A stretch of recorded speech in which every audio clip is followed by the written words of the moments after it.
The bottom school of vocal acoustics is based upon a scientific principle of harmonics. Now, without getting too technical, I can best illustrate what I'm talking about by using a piano keyboard. Now, what you want to think about is when you hear the first pitch, this pitch right here, that's called the fundamental. The fundamental, that's the primary sound. So when a flute plays an F, you hear the F and you hear the octave. That's typically what you will hear. On the human voice, what we're teaching is the ability to pick up these other harmonics. Now imagine for a moment that when I demonstrate all these other harmonics, that they're sounding all at the exact same time, because that's exactly what's happening. Now for some singers, they will produce the first pitch, they'll produce the octave, and maybe the second pitch, which is a fifth above that second octave. Now that means they're basically singing a falsetto, a light mechanism, what Bernard called a light mechanism sound. I choose to call a falsetto sound because it has little or no upper harmonics. Now to illustrate what I'm talking about, listen very carefully. What I'm going to do is to hold down the C above middle C, and I'm going to strike middle C. Now notice I'm not using any of the pedals.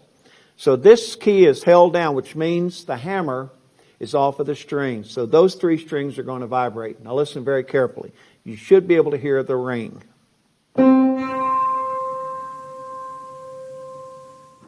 Okay, that is the second harmonic. The fundamental is the C, is the pitch that I'm striking. So the second is the second harmonic or partial. Now notice what I do next. I'm going to push down what is top space G. So I'm going to hold that key down with my finger and go back and strike the same C again. And you'll hear this pitch sounding. Listen very carefully.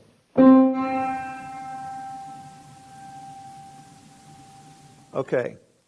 Now, as you go farther up the piano keyboard, the sounds are going to get smaller and smaller and smaller. The last sound I'm going to demonstrate is what we call high C, 2 lines above the treble clef. So I'm going to press the key down, come back 2 octaves below, and play this C. Now this one's going to be a little harder to hear, but you should be able to hear it, so listen carefully.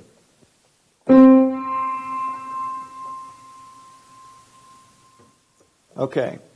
Now, what all this demonstrates for you is as a choral person or as a vocalist is that when I produce this sound, as I sing this sound, if I'm producing the sound correctly, I'm also producing these harmonics. And so forth. All of those are being sounded. They sound on the piano. They don't necessarily always sound on the human voice. Because if you're not producing it correctly, and I'll demonstrate what I'm talking about, here's the female voice.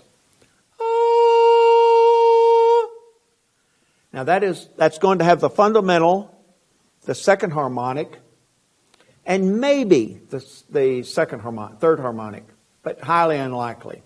That's the description of the light mechanism, or what I call falsetto. Now, when you produce a sound like that, you've got to have more sopranos or altos because you don't have enough sound to carry the sound that's being produced by the tenors and the basses. So typically in most high school choirs, they're going to have a lot more sopranos, a little lesser number of altos, fewer tenors, and a handful of basses, typically of most high school choir programs. When you get to college, that changes dramatically. But what we do is then we show the sopranos, okay, the first sound is light mechanism or falsetto. It's this sound. It's just not going to carry. The old opera houses, they had no amplification. They had 4 floors of however many balconies they had in some of the old European opera houses. Those singers were standing on stage without a lapel mic, without a mic stuck in their wig or in their bodice. And yet they were carried through the house and over the orchestra, largely because they were producing what we call the opera sound.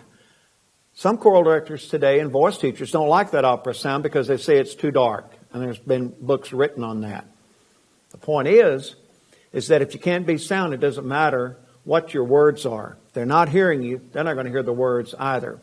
So let me demonstrate now a female sound, like I did earlier with Aubrey, that's going to have harmonics. But also notice that I talk about a sound that's being a round sound. No matter how big the sound gets, it's always round, like this. So even when it gets smaller and smaller and smaller, it's still a round sound. I'll demonstrate with the female voice. Here it is. Here's the first sound, falsetto. I will try to crescendo it and see what happens to the sound when I do it. You ready? Now I'm going to crescendo it. You notice what happens to the sound? It goes sharp. That's because you can't produce a big enough sound singing falsetto. That's why it requires so many sopranos. Now let me show you the sound that we produced in our School of Vocal Acoustics, like I was doing Aubrey and with Tammy a while ago. Listen again.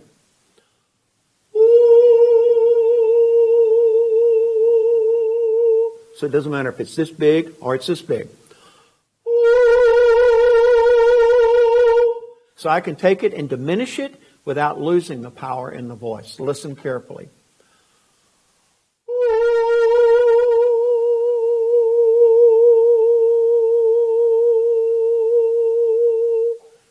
So with our School of Vocal Acoustics, we don't talk about loud and soft. We talk about big and small.